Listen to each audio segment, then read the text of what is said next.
mbokk yi safoo Leeru Jamono Walfadjri ñu am mbégteex bànneex feggoowaat ak yéen ni ñu koy defee dimanche bu jot 12h jàpp 13h ci seen émission sortie bu dimanche bi ñu fas yéene seq waxtaan ak Serigne Saliou Gueye di taskatu xibaar xam-xamam màcc jëm ci décortiquer lépp loo xamante ne kon soxal na actualité ci biir réew mi ak biti réew ñu fas yéene seq ak moom waxtaan si lépp loo xamante ne rek soxal na doxalinu réew mi ñu xool naka lañ ci weccante xalaat ba askan wi jëriñoo ci itam mu ñoŋal nekk nu ñi nga xamante ne ñoo di askan wi waaye njiit yi itam am loo xamante ne mën nañ ko ci jëlee pour soppar ñi doxalinu li nga xamante ne moom moo di réew mi Serigne Saliou ñu am mbégte feggoog yow li ñu koy defee saa su jot ci Walfadjri naan la dalal jàmm si sa kër. jërëjëf Awa maa ngi lay nuyu di nuyu tous les travailleurs de Walfadjri jiital ci Cheikh Niass mi nga xam ne mooy jiitu kër gi. ak tous les journalistes yi nga xam ne techniciens yi fi nekk yëpp ñu liggéey ci kër gi. di nuyu aussi tous les téléspectateurs ak toutes les téléspectatrices vraiment de Walfadjri. ba pare di wax ne waxtaan bi yàlla nañ ci Sénégalais yi jëlee njëriñ. amiin amiin amiin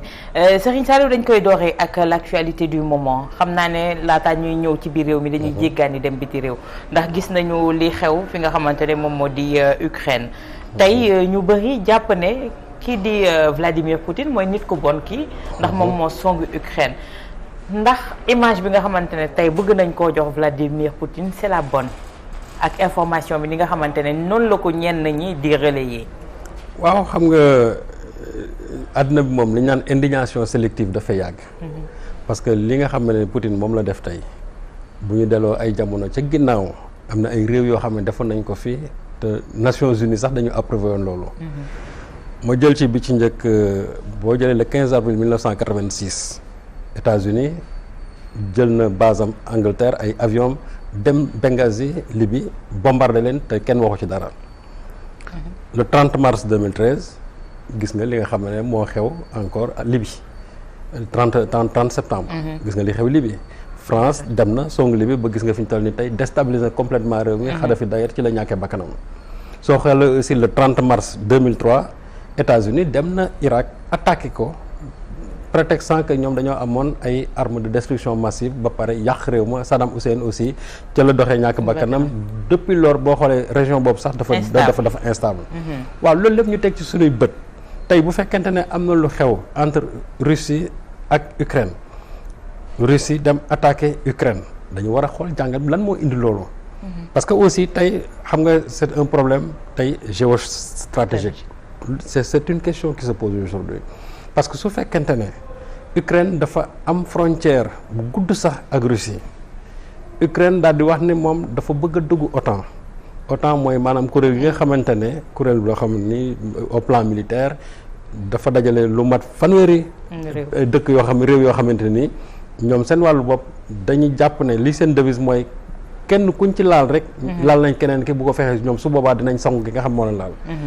mais kuréel googu bañ koy samp boobu 1949 la woon fekk ne dañ doon door a génn deuxième guerre mondiale léegi ñoom ñu ne dañuy samp kuréel gu mel noonu bu ko fexee li nga xam ne moo fi amoon entre Allemagne ak le reste du monde dootu fi amati. à l'époque ça pouvait se comprendre léegi ñu ñëw 1955 fekk ne boobu Staline 2 ans auparavant génn àdduna ba Khrouchtchev remplacé ko Khrouchtchev aussi dans la même lancée daal di créer li ñuy wax le pacte de Varsovie moom tamit daal di jël ñëpp ñi nga xamante ne ñoo nekk Union soviétique ñu daal di leen jël teg leen ci côté aussi mu nekk une réponse par rapport à l'OTAN. xam nga donc à l'époque mën nañu wax ne c'était les deux blocs le bloc communiste ak le bloc capitaliste occidental donc ci xeex boobu ñoom ci lañ nekkoon ba temps yi sax lañ doon wax waxu guerre froide. te soo xoolee ci même dynamique boobu 1962 bi nga xamante ne Cuba Union soviétique ñëw na fa samp fa ay fusées mais le jeune président à l'époque Kennedy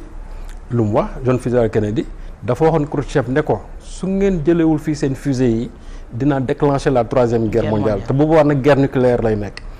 parce que boo xoolee Cuba fi mu nekk bu fekkente ne ñoom stratégiquement boo fa samp ay fusées da ngay tiim États-Unis te le principal mën naa wax ne adversaire des États-Unis à l'époque c'était le bloc communiste c'était le bloc soviétique donc bi mu waxee loolu ba menacé ko à la dernière minute Khrouchtchev daal di retirer fusée yëpp ba pare daal di koy delloo d'ailleurs sax ñu ci bëri ci lañ doxee amatul moom crédit boobu ba ni nga xamante moom la ñuy wàccee ba je crois à l'époque kii moo ko mujj remplacer comment il s'appelle encore Brejnev moo ko mujj remplacer donc loolu xewoon na foofu tey nag boo jëlee presque li scénario boobu nga indi ko tey Ukraine ne moom dafa bëgg bokk OTAN mais su bokkee OTAN mooy léegi am na benn surface boo xamante ne nii may na ko européens yi pour que bu ko fexee ñoom ñu def fa seen installation militaire ba pare tim Russie loolu du ko nangu parce que loolu pour moom problème d'abord c'est un problème d'abord de sécurité qui se pose nee na ko non seulement du bokk Union européenne mais en même temps aussi duñu bokk OTAN parce que aussi boo gisee Ukraine ni mu juddoo depuis 2005 ba léegi problème dafa posé parce que 2005 Viktor Yushchenko biñ ko falee biñ ko élire moom dafa opérer benn rapprochement avec l'Union européenne ba pare wax ne dina adhérer aussi à l'OTAN ñëw en 2010 Viktor Yanukovych daal koy remplacer parce que après daal mais kooku moom soo xoolee fi mu sosoo mi ngi sosoo ci dëkk boobu ñu naan Donetsk Donetsk boobu danaa jël si waat Donetsk boobu moom foofu la sosoo te Donetsk boobu soo xoolee population ba fa nekk maanaam mën nañu wax c'est une population russophone donc moom bi mu ñëwee mu ne accord yi nga xamante ne ñoom moom lañ signé woon moom lañ am la mu waxoon moom du ko signé mooy dina dugg OTAN et en même temps aussi dina signer avec l'Union européenne mais bi mu waxee loolu en 2014 ça a posé problème parce que aussi les pro-occidentaux ñoom dañ ne loolu du ci dal donc ñu def lu ñuy wax la révolution de Maïdan révolution boobu ñoom il fallait tout faire pour que ñu jëlee fa président bi nga xamante ne moom moo wax ne du signer accord OTAN bi du signer accord aussi avec l'Union européenne ñu dem ba destituer ko en 2014 daal di def benn intérim ba pare falaat benn président Poroshenko door a ñëw mais loolu bi mu amee aussi après Poutine gis ci boppam ci la annexé la Crimée boo xoolee mooy genre péninsule la bu nekk ci suuf ci booru Donetsk boo Donetsk comment dirais bo Donbass foofu la nekk donc bi mu ko annexé nag loolu c'était une réponse ba pare sax ci la proclamé woon daan ne léegi la province de Donbass bi nekk foofu noonu parce que Donbass boo xoolee dafa am ñaari province yoo xam ñoo fa nekk Luhansk moo fa nekk ak Donetsk mu ne léegi proclamé nañ indépendance ces deux républiques là parce que c'est des républiques aussi yoo xam ne ni c'est des provinces russophones léegi nag bi mu waxee loolu après occidentaux yi gis seen bopp ñu dem ba tension ba wàcc ñu ne léegi bàyyi nañ affaire bi mais bi mu gisee ne nit ñi ngi persister ba léegi le 22 février bi passé moom ci la fësal ne en réalité que la province de Donbass dañuy jël seen indépendance c'est-à-dire loolu lu muy firnde moo di bu ngeen defee lii ma def lii parce que moom déjà annexé woon na Crimée ñoom ñu yuuxu à l'époque mais mënuñ ci dara léegi nag nee na maintenant la province de Donbass ñoom seen wàllu bopp léegi dañ koy boole en tout cas ñoom dañuy jël seen indépendance mu nekk une réponse par rapport ak li nga xam ne Union européenne moom la ñu kii donc bu fekkente ne ñoom tey dañu bëgg a yuuxu indigné wu ci li nga xamante ne moom la Russie di def waaw mais nañ jàpp ne d'abord c'est un problème géostratégique qui se pose c'est un problème de sécurité qui se pose pour la Russie et en plus aussi que ñoom li Russie di def tey mais boo demee 1986 2003 ak 2013 mais c'est qu'ils ont fait la même chose donc buñ ko présenter comme étant le diable aujourd'hui on est en tout cas dans un rapport de force li nga xamante ne moo xewoon au lendemain de la guerre mooy dellusiwaat parce que rapport de force boobu c'était entre le bloc occidental capitaliste et le bloc soviétique comme communiste bloc boobu fu nekk nii moom mooy destiné waat il est vrai que le pacte de Varsovie amatul mais aujourd'hui c'est la Russie la puissance militaire face à l'Union européenne et face aussi à l'OTAN donc nag bu fekkente ne moom dafa sës ci Ukraine ba pare te Ukraine bëgg a ñëw day bokk OTAN mooy ubbil naa leen boulevard boo xam ne ni bés bu ngeen bëggee man attaquer Russie di ngeen ko loolu nag Poutine aussi loolu du ko nangu mais tey jii Serigne Saliou ki nga xamante ne moo di Poutine mi ngi leen di wan li nga xamante ne moo di sa suprématie également côté armement et autres ndax tey jii il fait fi ci waxu waa Union européenne waxu waa OTAN waxu puissance yi nga mën a dégg ñëpp il fait fi au contraire moom moo obligé retourner di leen menacer tey jii on dirait que Poutine c'est l'homme du monde. xam nga ñoom d'abord la Russie xam nga nit ñi dañuy wax ne c'est la deuxième puissance militaire mais en réalité même c'est la première puissance militaire donc déjà ci côté boobu xam nga ne doole yi bokkul. bu ñu koy méngale tey États-Unis lañ koy méngaleel mais pas quand même l'Union européenne. donc côté boobu je crois que moom ci wàllu boppam ñoom xam nañ kan mooy Poutine. mais est-ce que c'est pas aussi une réponse aux magouilles de l'Union européenne également. mais bien sûr et en plus de ça boo xoolee tey au plan même économique mais le gaz de la Russie mais mooy alimenter une bonne partie de l'Europe. soo xoolee aussi le seen blé boobu mooy alimenter une bonne partie sax mën naa ne du monde donc ça veut dire que ñoom tey dañoo am foo xam ne fa la ñu sukkandiku boo xam ne ni tey sanction yu nit ñi mën a génne aussi du dal seen kaw xam nga déjà ñu ngi naan ñu ngi sanctionné tëj nañ kii et cetera tëj nañ xaw ma seen compte yi fii par ci par là mais loolu ça a existé depuis 2014 bi nga xamante ne ci la annexé la Crimée. pourtant ça n'a fait aucun effet. te xam nga waa Russie dañu préparer seen bopp ñoom dañu dem ba ils n'ont même pas besoin des institutions financières bailleresses yu comme le FMI ak Banque mondiale pour mën a am xaalis ñoom seen dette presque mën naa c'est une dette locale parce que à 80 et 90% ñoom seen dette ci seen biir lay jógee c'est le même mode de financement des Japonais. donc kooku pratiquement soxlaa leen lu bëri ñoom en retour ñoom ñoo soxla aujourd'hui la Russie. moo tax mbir mi gis nga ci li muy mujj mooy waxtaan. ba pare daal di assouplir seen côté rek parce que ce qui est sûr et certain mooy Poutine moom li mu nekkee du ci jógee. li mu leen wax mooy Ukraine du adhérer à l'OTAN Ukraine du adhérer à l'Union européenne parce que su ko defee mais dafay compromettre moom sa sécurité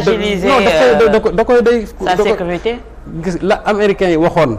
Khrouchtchev wax ko ne ko jëlee fi sa fusée yii. en 1962 c'est le même problème qui se pose aujourd'hui sous une autre forme moom moo posé entre l'Ukraine et la Russie. mais tey jii la position de l'Union africaine gis nañu ñu génnee communiqué entre autres mais tey jii Union africaine su naree soobu ci mbir mi ñun ñoo ci nar a gën a dee parce que ñun amuñu économie boo xamante ne moo ñuy tirer au contraire chaque fois dañuy tirer. tey si on entre dans ce jeu-là on risque d'y perdre. waaw xam nga Union africaine moom c'est des positions de principe rek moo tax dinañ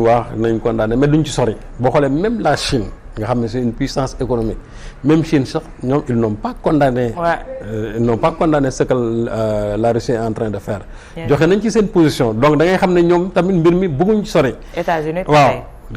la Corée du Nord aussi dégg nga aussi ñoom position bi nga xam ne tey moom lañ ci am donc ce qui veut dire que déjà boo xoolee bloc yi ñu ngi commencé dessiné woo te boo xoolee Corée du Nord ñoom gis nga gars yi dañ leen di redouter parce que chaque fois ils font des essais di lancer ay missiles nucléaires sans pour autant que gis nga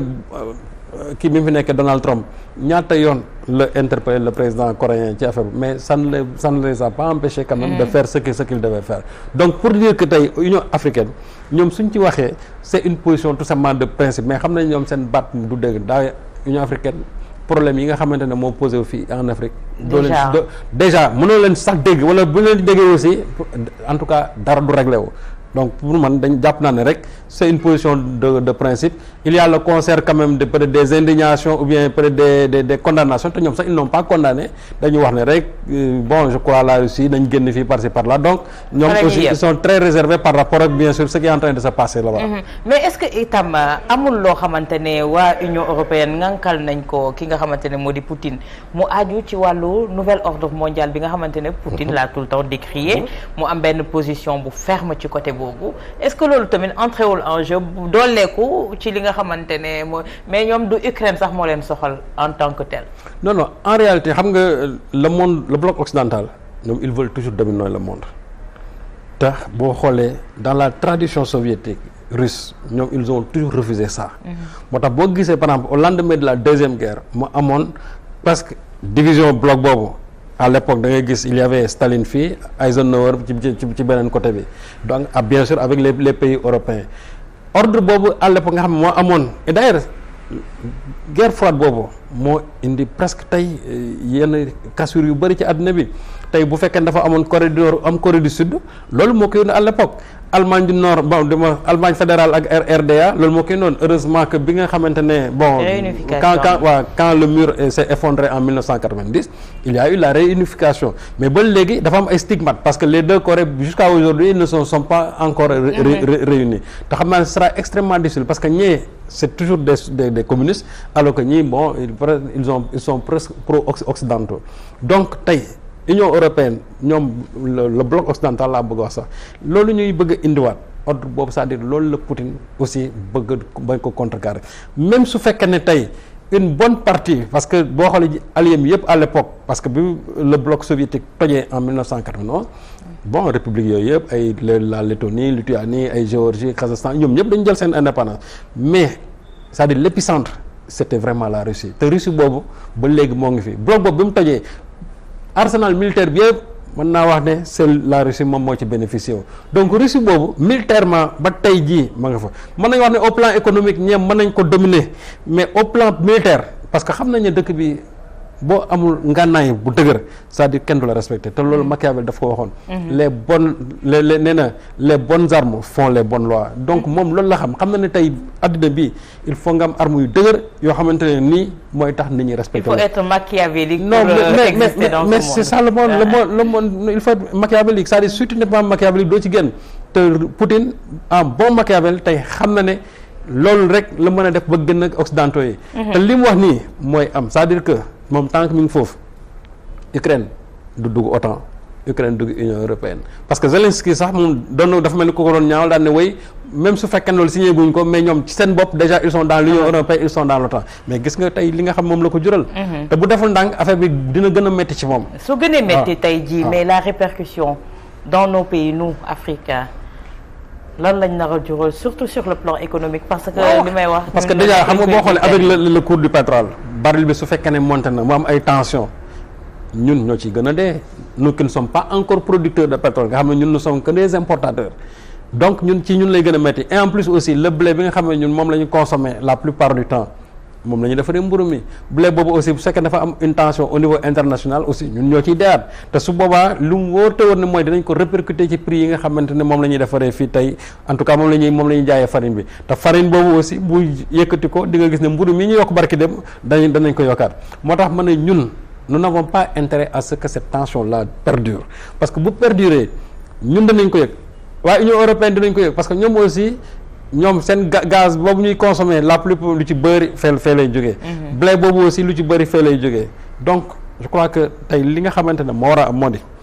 il faut que au niveau des Nations Unies qu'on puisse trouver un modus vivendi pour mettre fin à ça c'est un problème en tout cas sécuritaire un problème sécuritaire nag benn pays du bàyyi en tout cas du joxe sa bopp comme ça ni sans pour autant défendre moom il a les moyens de sa défense c'est la raison pour laquelle mu tegal leen conditions yooyu te Poutine moom ku ko xam na ne du ci dellu ginnaaw te bu européens yi persister il peut même annexer l'Ukraine du dara ci moom c'est-à-dire xëy dugg biir Ukraine annexé ko du dara ci moom te loolu ñaanuñu ko yàlla parce que bu amee aussi waa Union européenne ou bien États-Unis mën nañu riposter te bu boobaa mën na déclencher leneen loo xam ne ni kenn troisième guerre mondiale waaw parce que Poutine je te dis une chose Poutine du ci dellu ginnaaw ci lim leen wax moo tax il faut que moo tax ma ne ñoom aussi ñu assouplir seeni position bu ñu assouplir seen position Poutine moom fu mu taxaw dafa ñëw déjà annexé na Crimée en 2014 bi problème amee nee na la province de la région de Donbass aussi république yooyu c'est des républiques maintenant ils ont pris leur indépendance par rapport à l'Ukraine xam nga déjà mi ngi avancé jël na donc foofu 2 provinces ba pare jëlaat na la Crimée su yàggee nag lan moo ciy des Ukraine ci boppam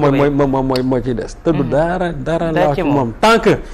européens ñi ngi taxaw fi mu taxaw je te dis que ne du dara ci moom d'accord loolu moo ñuy permettre sëñ Saliou ñu ñëw ci Sénégal ci situation économique bi le président de la République génne na ay mesures pour assouplir wala pour may askan wi ñu nokki ngelawal fer en diminuant les prix tey ñu bëri jàpp ne saafara bu jur jàngoro la parce que les commerçants ñoom ñëpp jug nañu fi mu nekk nii ne duñ leen wax ne nii la ñuy def te waxtaanu ñoo ñoom au préalable. waaw xam nga nag aussi man li ma metti ci sunu président bi vraiment en matière de populisme moom daf ci ay trop parce que déjà temps yi il y a benn vent de décrispation boo xam nga ngi soufflé avec les résultats du sport boobu ba léegi il est en train de vaguer vraiment sur cette vague là mais loolu day weesu ñu dellusiwaat ci liggéey bi comme ni ko fi Moustapha Diop waxee il faut ñu dellusiwaat ci liggéey bi te la réalité des Sénégalais elle est toujours là quels que soient les résultats sportifs réalité sénégalais yi moom mi ngi fi mooy dund gu métti gi dund gu métti googu nag ba ñuy yokk prix temps yi ci ginnaaw parce que loolu amoon na fi ba ñu defoon fi ay commission ay kii de contrôle corps de contrôle ne dañuy wàcc ci au niveau des boutiques. yi nga xamante ne tey ñooy yokk bu ñu leen boolee de et cetera mais loolu mën nga ko def pendant un temps mais mënoo ko def pendant tout le temps donc boutiques yi même suñu wàññee bu ñu paree dañ koy delluwaat fa nga xamante ne foofu la jóge woon. suukar bi temps yi ci ginnaaw lañ ko yokk quand on a interpellé le ministre Assome Diatta le ministre du commerce lu mu wax dafa waxoon ne ñoom mënuñ ci yokk bi mënuñ ci dara. et voilà que aujourd'hui le président revient pour dire que wàññiwaat nañ ci juróom waaw bu fekkee ne ay juróomi dërëm la ñu wàññi mais juróomi dërëm ce n'est absolument rien. yow da ngay dem ci boutique sax des fois problème juróom am fa sax nga ne borom boutique yi sax waaw jox ma ko tàngal wala kii te ko foofu. donc je crois que loolu c'est pas une baisse substantielle bu fekkee dañu bëgg a wàññi dëgg dañuy wàññi loo xamante ni nit kii dina ko mën a yëg mais certainement les gens vont me dire que way juróomi dërëm bari na bariwul mais pour man dama ne wàññiwuñu absolument rien parce que fi ñu toll nii loolu dañ koy wax nii rek mais ñoom yan moyen la ñuy mettre en place pour que la mesure soit effective mënuñu ko déjà li ngay wax comme commerçants yi ils se sont braqués. ah bien sûr parce que nee nañu seen stock bi ñu jënd boobu ba léegi tey ñuy jóg ne leen na am tey nañ ko exécuter tey sans pour autant au préalable qu'il y ait discussion entre ces commerçants là moom laa la wax xam nga déjà ñi nga xamante ne ñoom ñooy importer ceeb bi wala ñi nga xam ne ñoo koy fabriquer fii au niveau local di ko commercialiser bu fekkee da nga jël des mesures yoo xam ne dafay concerner ñoom domaine ba nga xam ne ci la ñuy yëngatu jàddu woon na nga toog nga waxtaan ak ñoom ci li nga xamante ne moom la ñuy waaj def mais comme ni ma la ko waxee rek on a un président boo xam ne populiste il prend des mesures populistes pour que les gens aussi applaudissent en disant que woy président bi wàññi na mais nañ jàpp ne li ñu wax ne dañoo wàññiwuñu dara laa la wax wàññiwuñu dara la preuve diwlin bi ñuy wax nii mais diwlin bi nii de façon exponentielle la yokk chaque jour boo demee ñu ne la yokk nañ ci lii chaque jour boo demee ñu ne yokk nañ et en dehors même de ces denrées là mais marché bi dafa am yeneen yoo xamante ni du yooyu rek du denrée yooyu rek. mais lu jógee 800 voire 700 jëm 1200 nga ne wàññi nga ci 100 francs. mais moom la loo moo tax ma ne la c'est des mesures simplement populistes. c'est des mesures populistes bu fekkee ne dañu nee naa la dañu bëggoon wàññi dëgg dañuy agir de façon substantielle ba nit ki tey par exemple lu mu daan jëndee 700 bu ñëwee mu ne au moins am naa ci réduction 200 francs ba pare. mu xam ne 200 francs yi mën na ko investir at leneen ci panier. mais est-ce que ça va pas ça risque pas de créer des problèmes comme li fi xewoon en 2011 entre commerçants yi ak état yi ñu braqué wu ñoom tamit jël marchandise bi sax naan pénurie moom moo am ci réew mi. gis nga ce qui va se passer mooy d'abord état bi ñoom du ñu am les moyens pour mën a wàcc sur le terrain di contrôler. commerçant yi fa ñu bàyyi woon seen prix yi duñ ko fa jëlee la preuve bu mu laa wax naa la ko nee naa la affaire bi du lu bees ca ginnaaw waxoon nañ fi amoon na fi réduction de prix mais réduction de prix yooyu dañu mujjoon wax ne corps de contrôle yi nañuy wàcc ci boutique yi wala boo ngeen nekkee ci koñ boo xamante ne nii maanaam commerçant bi waaw dafa yokk ngeen dénoncé ko waaye ñoom dañoo am autant de personnel de personnes ressources yoo xam ne mën nañu wàcc kii loolu mën nga ko def Dakar mais boo demee ci dëkk boo demee ci dëkk yi biir Sénégal loolu amul benn corps de contrôle boo xam ne dina mën a wàcc foofu pour mën a contrôler mbir mi donc li ñuy mën a wax moo di que ñoom dañoo contrôler tul dara dans le secteur du commerce te loolu mooy dëgg Assome Diatta fii la taxaw fii les bras baissés wax ne yokk bi ñoom mënuñ ci dara le président revient aujourd'hui pour ñu ne 25 wàññi nañ 25 25 lan la mën a jariñ nit 25 lan la mën a jariñ nit mais xam nga toogoon nañu sëñ Sallou période boo xamante ne xamoon nañ ne ça va être dur ndax ñun comme ni may wax contrôlé wuñu li nga xamante ne moom moo di suñu économie tey suñu wàññee sacrifice la ñuy def mais ci ban secteur la ñuy dem puiser waat ko fa pour renflouer loolu moom je crois que li ñu war a def moo di d'abord nga Sénégal dafa bari ay niche yoo xam ne yàqukaayu xaalis yu bari yu nekk ci réew mi muy d'abord ci yenn institutions yi parce que nit ñi chaque fois bu ñu waxee ci institutions ñu ne bàyyi leen institutions non duñ bàyyi institutions yi parce que institution daf ci am ay institutions yoo xam ne nii sénégalais yi gisuñu seen njariñ HCCT Sénégal gisuñu njariñam te ña fa nekk c'est des milliards yoo xam ne moom lañ fay consommer annuellement tey bu ñu jëlee beneen institution bu ko mel ni CSE aussi CSE sénégalais yi gisuñu njariñam je n'ose même pas dire assemblée nationale parce que fa la ñu wote suñu loi yi mais en réalité même assemblée nationale bi sénégalais yi gisuñu seen bopp mais il nous faut une assemblée nationale mais au moins daf ci am institution yoo xamante ni mais de grâce il faut ñu nañu et puis aussi le train de vie de l'état là on en parle parce que aussi état bi ñoom chaque fois bu ñuy wax tey loolu dama permettre bu ñu ñëwee ci problème enseignants yi moo wax ci chaque fois bu ñuy wax daf ci am corps yoo xam ne dañ leen privilégié au sein de l'État dañu am avantage yoo xam ne ni tu te dis que avantage yi ci lan lañ ko sukkandiku tey daf ci am ay yenn ba demoon tey cabinet présidence ñenn ñi ni ñu yokkee seen indemnité yi nga dem par exemple ci yeneen corps yi ñi ni ñu yokkee seen indemnité yi mais da ngay wax ni da ngay laajte nga ne lii c'est-à-dire ci ban calcul ci lan la tege au moment où am na ci ay secteurs yoo xam ne ils sont défavorisés. Donc tey bu fekkente ne dañu bëgg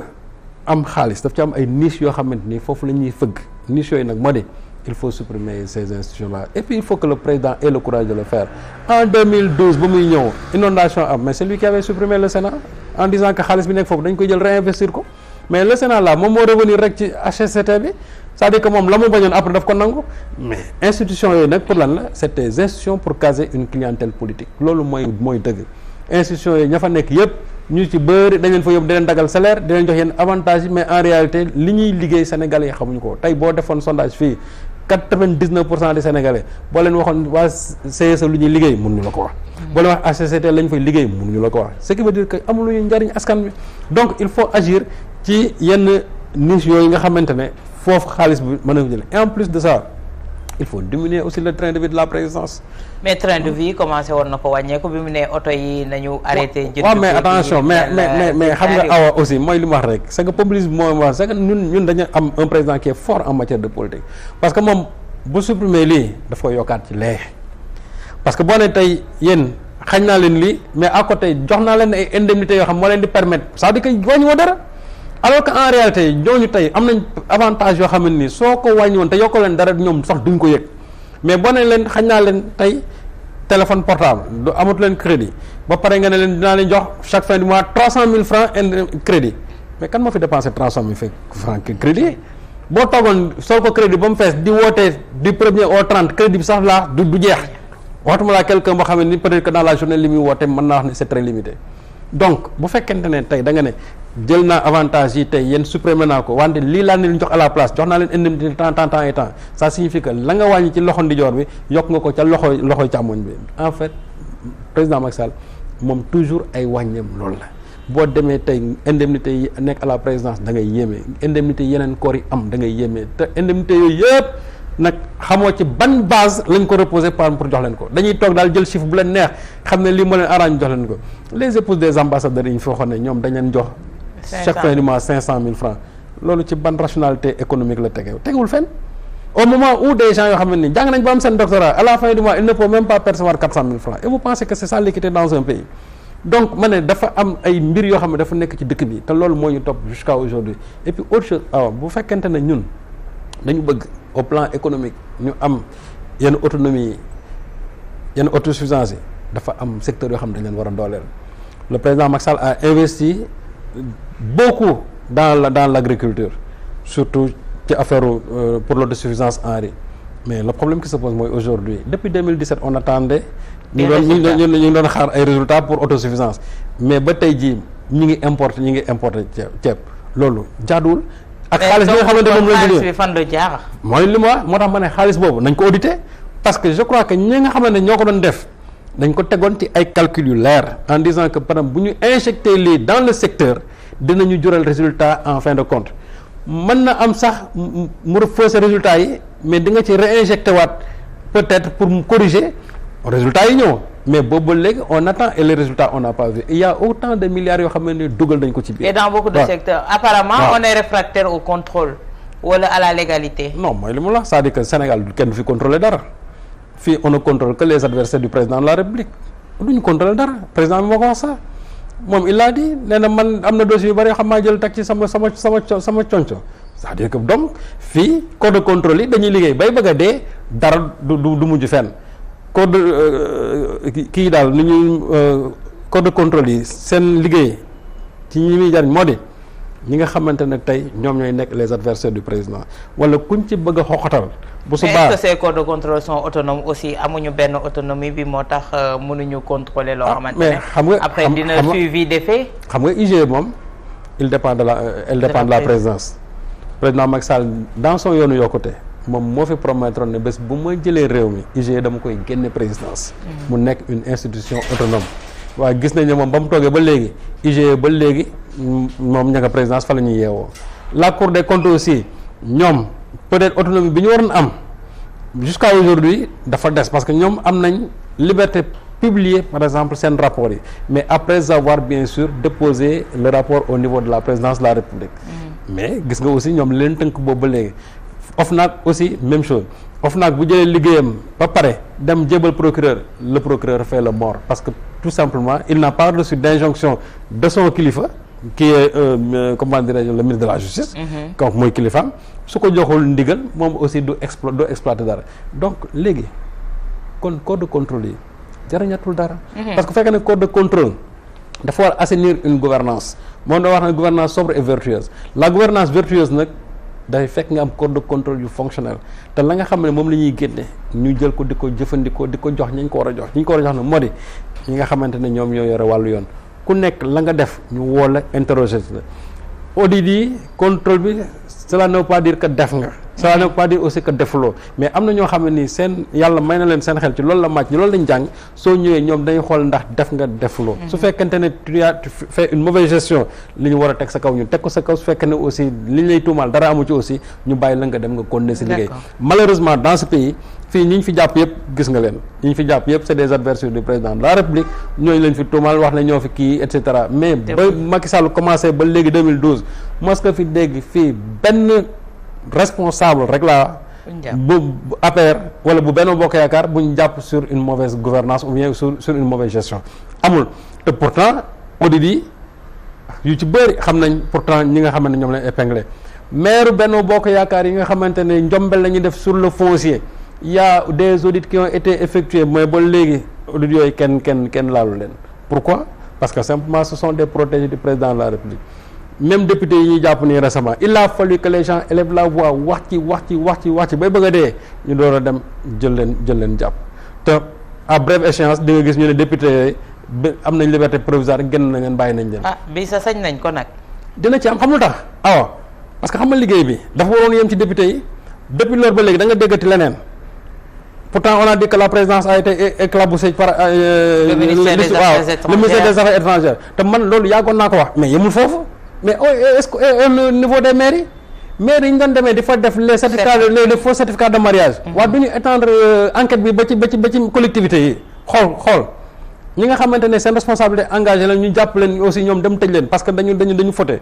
mais on ne le fera pas on a pris les 2 députés peut-être pour apaiser la tension parce que nit ñi ñu doon wax nangam ak nangam mais jàpp nañ ne nit ñi pour ñoom ci ñaar ñooñu leen alors ci yemul ci ñaar ñooñu affaire bi c'est une chaîne boo fekkee nag chaîne bi yëpp la ñu war a démanteler képp koo xam ne laale nga ci taxi nga ci tey yoon la fa war a def enquête def instruction ñu jël la yóbbu la fañ la war a yóbbu. ñu ñëw ci problème mu école bi sëñ Saliou école sénégalaise chaque fois quand il y a des remous te mun nañu wax ne depuis 2014 l'école fonctionné wul comme ni mu war a fonctionner. On prend des mesures yoo xamante ne c'est des mesures momentanées yoo xamante ne c'est juste pour régler benn problème du moment après c'est les mêmes problèmes qui reviennent te comment faire pour tey suñu jàng mi mu mun a ñoŋ parce que on a l'impression que les autorités fulaaluñu li nga xamante ne moo di njàng mi. xam nga ñun dañu am nattu parce que li tax ma ne dañu am nattu moo di ki nga xamante ne tey mooy njiitu réew mi war a jox gëdd wala fulaal enseignement bi malheureusement ci ay gestam ci ay comportement gis nañ ne fulaalul enseignement bi fulaalul aussi enseignant yi réew moo gis mu développé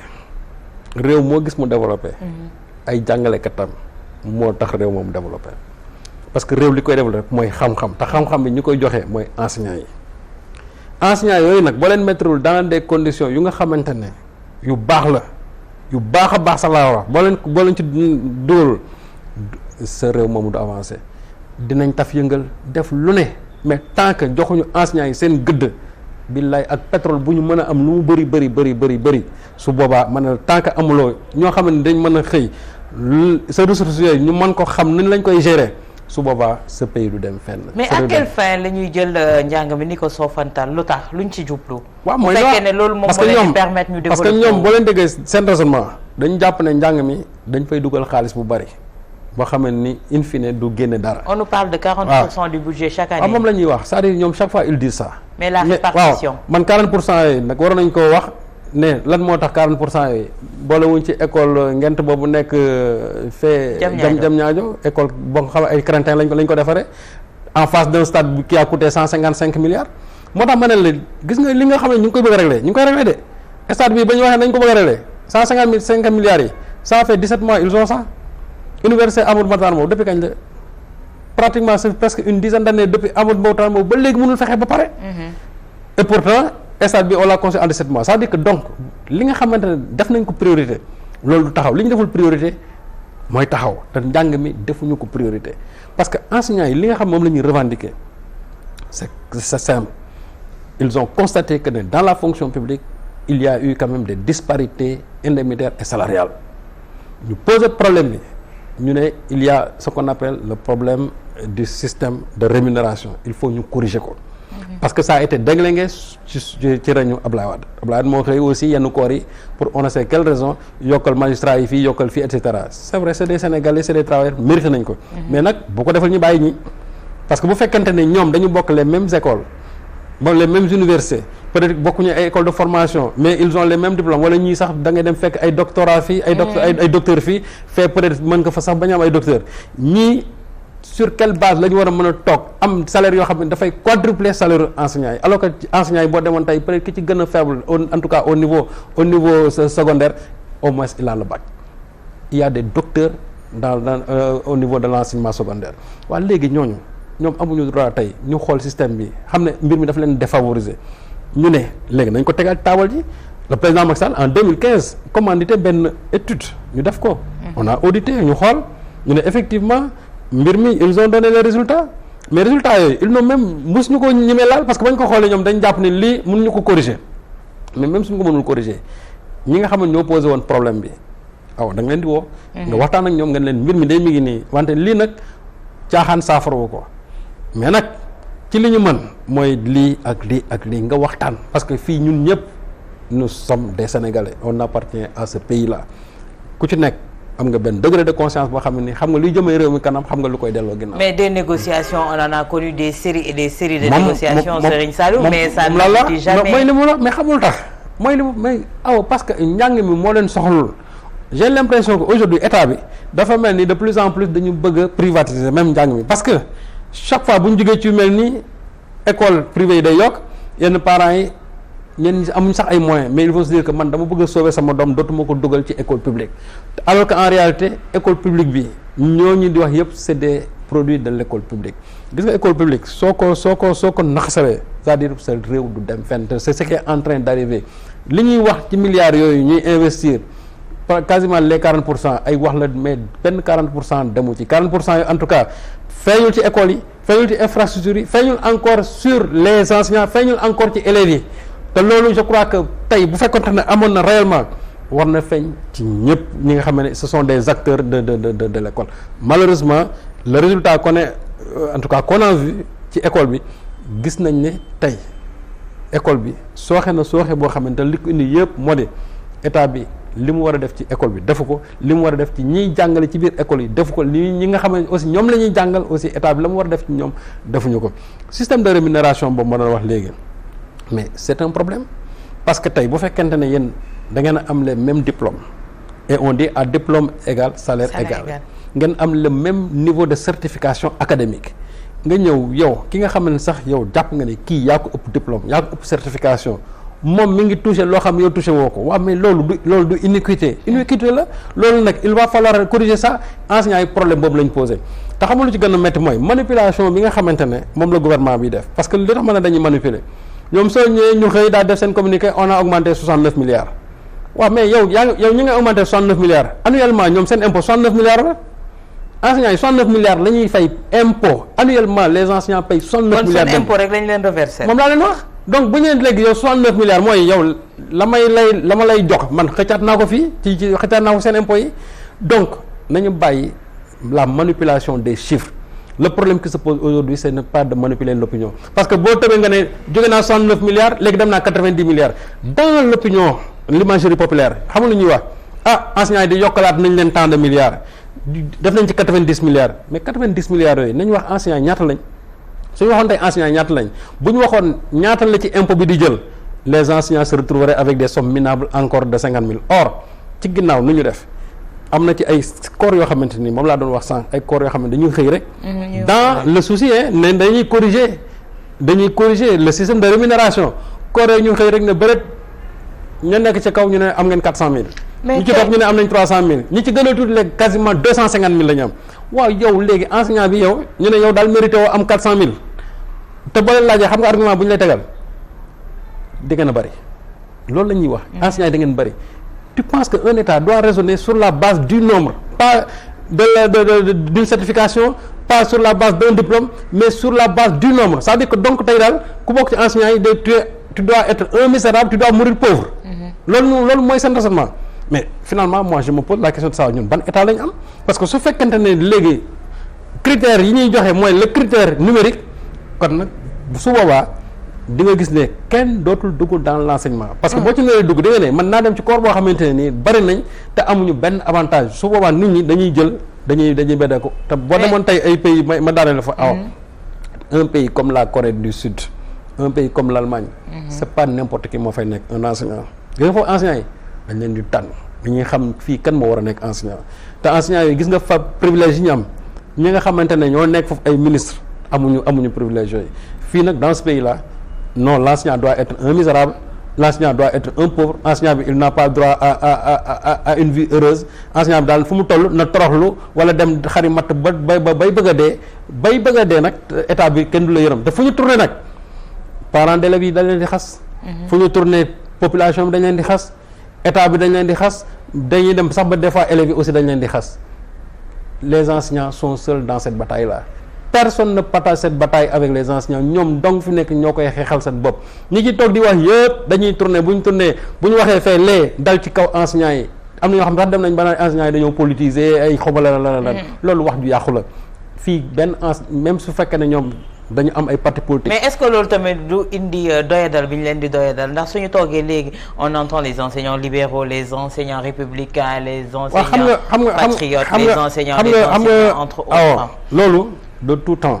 moo amoon fii gis nga bi ñu commencé la lutte syndicale depuis temps Senghor yi syndicats yi fi juddu woon jamono yooyu c'était presque des extensions des partis communistes yi nga xam ne ñoo nekkoon fi à l'époque ci la ñu créé woon ay SUDES après ay UDN yooyu yëpp ci la génn boo xoolee parti socialiste aussi moom amoon na ay SUPROS ay SLENLAS ñoom ñëpp foofu lañ ku ci nekk da nga jàppoon ne war nga am say enseignants bopp mais l'essentiel loolu c'est pas interdit par loi li bon kay mooy nga bëgg ko jël à des fins ne da nga koy jël pour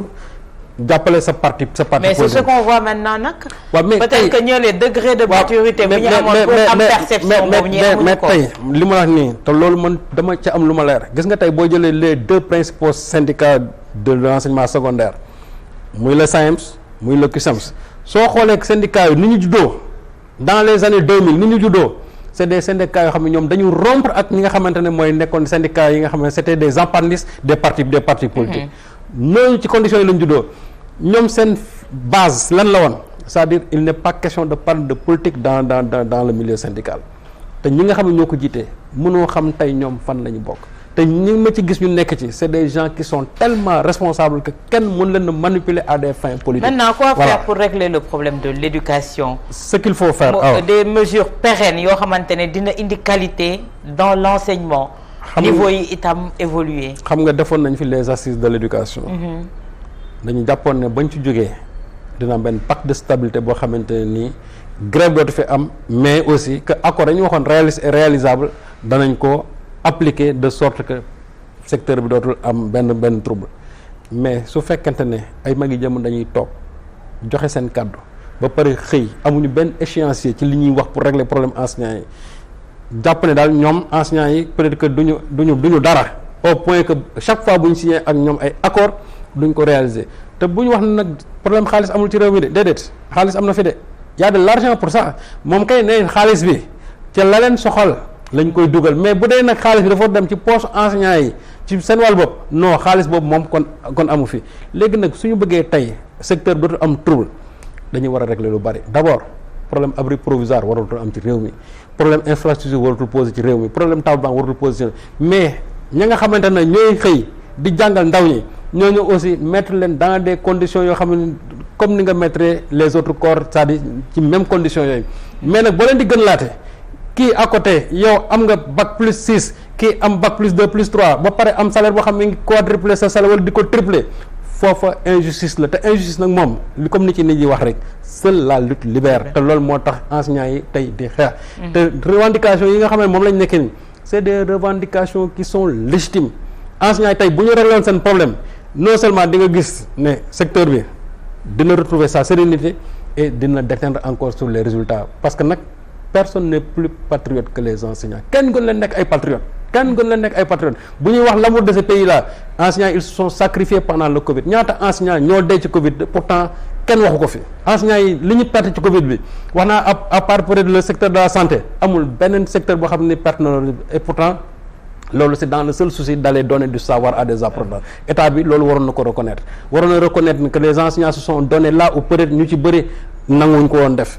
état bi tey delloowul njukkal enseignants yi li ñu war a def mooy le problème là des enseignants c'est un problème sérieux nañu bàyyi la manipulation des chiffres mooy ngay toog wax ak ay nit xëy rek génne ne 90 milliards c'est-à-dire pour mu bëri ci bopp nit ñi mais 90 milliards nañu wax enseignants yi ñaata la les enseignants ils sont presque au nombre de 100 000 te awa fi may lay wax ne c'est-à-dire injustice boobu xam nga fu mu njëkk commencé imagine-toi les enseignants là c'est presque les 90% de la fonction publique mais boo demee tey dans la masse salariale les enseignants ne consomment même pas les 30% de la masse salariale waaye loolu injustice mën na wees loolu yow daanaka presque 80% ba pare bu ñu waxee ne masse salariale yow daanaka fanweer nga ciy lekk waaw léegi nag gënlante boobu pour lan la enseignants yi nag loolu lañ lay wax moom war a dakk te gis nga problème bii ñuy wax nii parce que ñoom chaque fois dañu bëgg a jouer sur l'opinion populaire wooy ñu ne li ñuy perte nii et cetera mais les enseignants sont déterminés à aller jusqu'au bout. D'accord. te loolu aussi état bi bu yeboo ñu xam ko donc li ñu war def mooy qu'ils règlent le problème des enseignants comme ils sont en train de régler le problème des autres corps parce que am na corps yoo xam ne nii ñoom dañoo xeex ñu jox leen xaalis enseignants yi aussi dañoo xeex la ñu soxla la ñu yellool na leen ko jox parce que loolu du faveur c'est-à-dire droit la boo xam ne dañ ko war a am. d'accord tey gis nañu ne le front social en ébullition te ñu bëri dañuy jàngat ne un pouvoir finissant signes yi rek lay wane ndax gisoon nañ ko en 2011 avec Abdoulaye Wade tey ñu gisaat ko tey ji avec le président Macky Sall est-ce que da ngay partager avis boobu si ñu mais le pouvoir est finissant il faut faire une lecture des élections le pouvoir est finissant élection locale déjà dafa am benn lecture boo xam ne daf ko wane bu ñu doon xool tey au plan des suffrages le président Macky Sall s'est retrouvé Benno Bokk avec 40% ça signifie qu'il n'est pas majoritaire dans ce pays. Ah non, lui il le refuse. Non ñoom attention. Wala ils sont dans le déni. Non en fait ñoom la ñuy wax suffrage la bu ñu doon xool vote bi 41%. léegi nag bu fekkee ne léegi au plan compté collectivité yi ñu am là ils en ont je crois 438. mais le problème c'est pas le problème du loolu 2009 c'est le même problème c'est la même situation qui s'était prononcée le défunt Iba Der yàlla na ko yàlla yërëm moom ci boppam à l'époque il avait sorti en disant bon que les gens sont de mauvaise foi etc. mais malheureusement il avait fait une lecture biaisée de la situation de l'époque parce que les gens s'étaient rendu compte que au plan des suffrages en fait la coalition Alliance Sopi ñoom il n'était pas majoritaire c'est-à-dire en tout cas il n'avait plus les 50% yi leen doon mën a may ñu jàll toujours au premier tour. mais gis nañ ne bu ñu doon compter collectivités yi ñoom ñoo ëppale woon waaw mais collectivités yi aussi ils ne pèsent pas d'un même poids. tey boo jëlee benn la ville de Dakar mais la ville de Dakar mën nga ko jël di ko méngale ak ay yenn collectivités yoo xamante ne ay 1000 habitants la am mënul nekk c'est pas possible. moo tax ma ne ñoom lecture boobu ñuy def et puis nag ñoo ko tey gis nga loolu ñoo ko tey ils veulent agir c'est-à-dire ci loolu rek conscience nit ñi. mais xam nañ ne élection yi dañ ci daanu ba mais est-ce que loolu moo indi tey ji président Macky Sall bëgg xëccaat waa parti démocratique sénégalais. loolu kay c'est la lecture parce que bu fekkente ne dañu gën ci élection yi Benno jiitu Yewwi Askan Wi topp ci Wallu topp ci et Wallu à 440 000 voix Yewwi am na presque 700 à 800 000 donc déjà. La jonction de Yewwi et de Wallu bu ñu boolee seen doole mais kooku c'est un danger pour le président après yeneen coalition yi nga xam ne mën nañ ci toppaat léegi nag le président moom fi nekk nii sa stratégie c'est quoi d'abord nañ neexal le président Ablaye Wade tudde nañ ko mooy opération de charme. waaw nañ ko tuddee mais Ablaye Wade mii ñu ko tuddee nag nañ jàpp ne depuis 2012 ba tey ñu ngi ci kawam de amul lu ñu ko fi yàqul Abdoulaye sax traité nañ ko fi sàcc pare sàcc na fa ay tapis moo soxnaam lu ne wax nañ ko fi jàpp nañ fi doomam dans les conditions que tout le monde sait jël nañ PDS tasaare nañ ko ñi nga xamante ne dañ ci oyof dañoo oyof comment dirais-je bopp xëcc nañ la ñu transhumé c'est-à-dire que Macky Sall il a déstabilisé le PDS complètement te moom la mu doon wax opération yi ci la nekk je vais réduire l'opposition il a déstabilisé le PDS léegi lan moo fa des seen leader ma nga ne ñu exilé ko Qatar boobu ba léegi mënul dellusi waa condition yooyu yëpp tey posé wu nga ne Abdoulaye tuddee naa la c'est bon Abdoulaye du ko bañ 2017 bañ ko bëggee tuddee sax AIBD bi mën naa wax ne tension bi tolloon na foo xam ne Abdoulaye mënu woon nangu loolu même su fekkee ne joxe nañ beneen raison mais tey buñ ko tuddee stade bi c'est peut-être pour ouvrir un boulevard tout simplement aux gens du PDS. mais est-ce que brèche boobu ubbeekul woon. depuis Conakry. depuis 2019. non moom laa non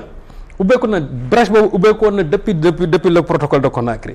parce que loolu moo waral bi ñu ñëwee fii le président Abdoulaye n'a pas donné un mot d'ordre parce que ñun aussi protocole de Conakry ba lay fa xew xam nañ ko et c'est ça qui a fait que le président Abdoulaye bi mu ñëwee fii joxewul benn mot d'ordre de vote joxewu ko léegi nag nit ñi aussi dañu jàpp ne bu fekkente ne moom mënul woon jox ne voté leen Macky Sall mais la meilleure façon pour dire voté leen Macky Sall aussi mooy c'est dana bu leen voté parce que dañ naan généralement boo fekkee ñaan ñuy xeex nga ñëw képp doole ak ki nga xam moo gën néew doole nga ne man sax dama ci neutre non neutre parce que ne pas faire un choix c'est faire un choix c'est choisir sart moo ko waxoon donc bu fekkee na nga jàpp ne ñaar ñi kii moo ëpp doole kii moo gën néew doole nga ne du ma sot dama en tout cas dama ci neutre finalement kii ëpp doole kooku ngay gën a doole donc ba mu toogee wax ne bu leen voter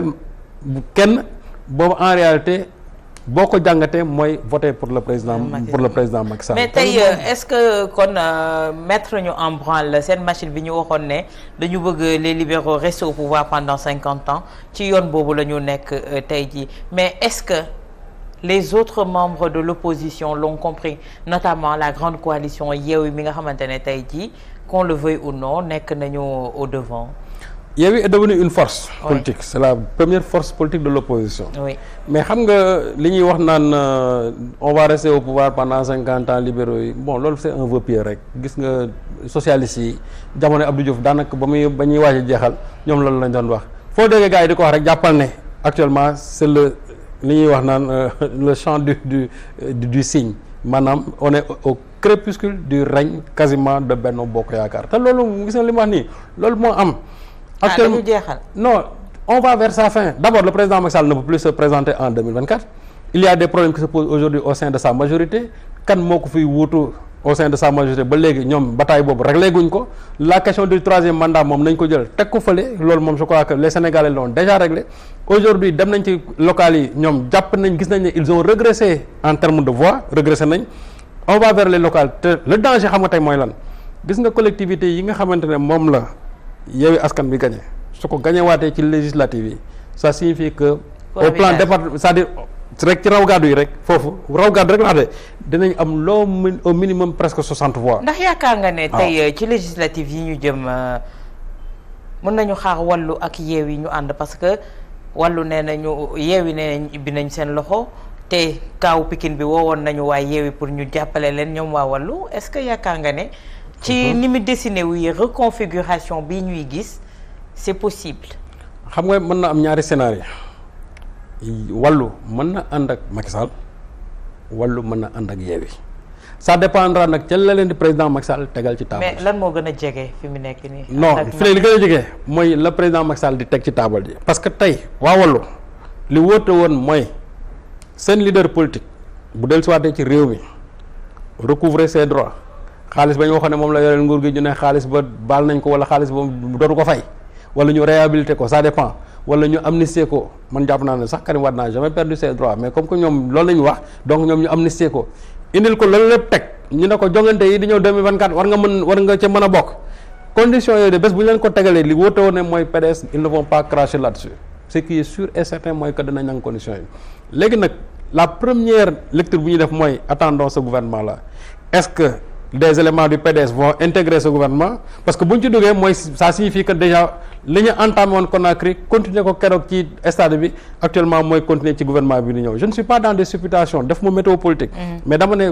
c'est un cas boo xamante ni. mais li xew Conakry kañ moom mooy déroulé bi léegi parce que su Alpha Condé toogee ne su ma amee avalu Macky Sall ak avalu Ablaye Wade ma wax ça veut tout dire c'est-à-dire ils ont discuté ensemble non te c'est clair et net. non Conakry kay nee naa la fa xewoon moom la fa xewoon ñun ñii xam nañ ko wax dëgg yàlla la fa xewoon xam nañ ko xam nañ la fa xewoon waxtaan bi moom par la suite kay dafa am ci ñaari parti koo xam ne la ñu tënkoon moom respecté wu loolu. kan moo ci respecté wu. non le président Macky Sall n'a pas respecté le protocole de Conakry la gars yi waxantoon seen mais le protocole lan moo ko tënkoon sëñ Saliou. waaw non protocole boobu aw dinaa ñëwaat un jour mais ce qui est sûr et certain mooy que ñoom mais quelques kii rek en tout cas daal li ma doon mooy rek yu ndaw ñoom waxtaan nañ amoon na lu ñu waxoon ne bu élection yi weesoo ne kii def lii ba élection yi weesoo Macky Sall gagné gis nañ ne am na lu mu waroon def ko Alpha Condé ci wàllu boppam meroon na ci mbir mi parce que moom on l'a pris à témoin ci li nga xam ne moom moo xewoon foofu donc am na koo xam ne ni entre les deux parties respecté wul woon loolu mais tey am na beneen protocole buy waaj a ubbeekuwaat le protocole de Diamniadio déjà loolu ñu ngi koy teg taawal yi am na ay supputation que waa PDS yi dañ leen bëgg a dugal ci gouvernement bi ñu ngi toog di ubbi suñu bët di xool. est-ce que kon du loolu moo retardé la constitution ñu ci bëri daal wax nañ loolu ne daal actuellement y a des am na ay waxtaan daal yoo xam ne ñu ngi am te aussi en bon politique Macky Sall loolu moo koy arrangé Macky Sall faire de sorte que Yewwi wàllu du dem ànd ak Yewwi gis nga sa survie politique ci la wékku parce que actuellement nii je crois que la coalition la plus courtisée ça doit être aujourd'hui wàllu parce que wàllu bu demee ànd ak Yewwi Askan Wi li wóor te wóor ne mooy ça risque de faire mal pour Macky Sall et les risques d'une cohabitation moom peut se mais tey lan moo war a doon taxawaayu Yewwi parce que apparemment ñoom comme ni ma ko waxee ñu ngi doon jàppale waa wàllu si seen ay problèmes yi ñu amoon naka yi ni mel te gisoon nañu bi ñuy taxawal Yewwi ñoom dañoo beddeeku woon dem tey loolu yëpp am tey lan moo war a doon posture Yewwi ñi ngi jëm ci élection législative yoo xamante ne ñoom dañ jàpp ne continuité la pour jëm ci présidentielle bi. non Yewwi la seule chose bu ñu war a def moo di dem waxtaan ak waa wàllu yi dem waxtaan ak waa gëm sa bopp yi ak dem waxtaan ak waa union bunt bi même su fekkee ne union bunt bi sax ne nañ une partie ñoom Macky Sall lañ faral mais toujours nañ entamé waxtaan yooyu mu nekk vraiment sur une base de sincérité parce que ce qui s'est produit aussi en 2017 ñu toog ba au dernier moment mu am défection ñiy dem wut seen liste aussi loolu waa Yewwi Askan Wi nañ ko moytu parce que loolu moo indi li tax Macky Sall am le nombre de ces députés là en 2017 donc bu ñuy waxtaan nañ ko teg vraiment sur une base de sincérité mais nag comme nga politique aussi moom être sincère moom dafa xaw a jafe mais lu ñu mën a wax aussi ñoom nañ ci am ay garanties yu claires parce que bu fekkente ne tey waa wàllu yi dañu dem ànd ak Macky Sall mën naa wax ne de symboliquement mën na métti nii mais nag la réalité aussi des comment dire des votants parce que dañ naan nit ñi mën nga dem mais dañu yóbbaale mais le président Macky Sall moom gisewul foofu président Macky Sall pour moom symboliquement nag kase loolu nga xam ne mooy am même su ko leeree ne tey waa wàllu yi suñ ñëwoon une bonne partie des gens du PDS dañuy dem voter pour l'opposition mais moom symboliquement dans la symbolique rek moom nag kase bañ ne léegi wàllu ànd na ak comment dire wàllu ànd na mooy li ma bëggoon wax rek ndax fi mu nekk askan wi kenn takkalatu leen ay œillères mais la kenn du leen dicter également lu ñuy def la preuve élection yi wane na ko mais la preuve la plus patente mooy ce qui s'est passé à Touba xam nga Idrissa Seck était sorti majoritairement moom moo fa ne jëloon pay foofu 2019 oui Macky Sall mooy toppoon ñoom ñaar aujourd'hui c'est le mburoog soow waaw mais gis nañu bi ñu demee ci élection yi loo fa gis d'abord moo tax foofu laay saluer la maturité citoyenne des électeurs de Touba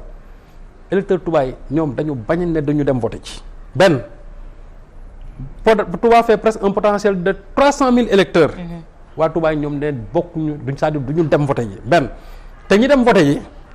103 la 103 yooyu bulletin blanc lañu voté contre les 29 yi nga xamante ne moom la Benno Bokk Yaakaar donc je crois foofu dafa am deux lectures ñi dem def bulletin blanc mais surtout les abstentionnistes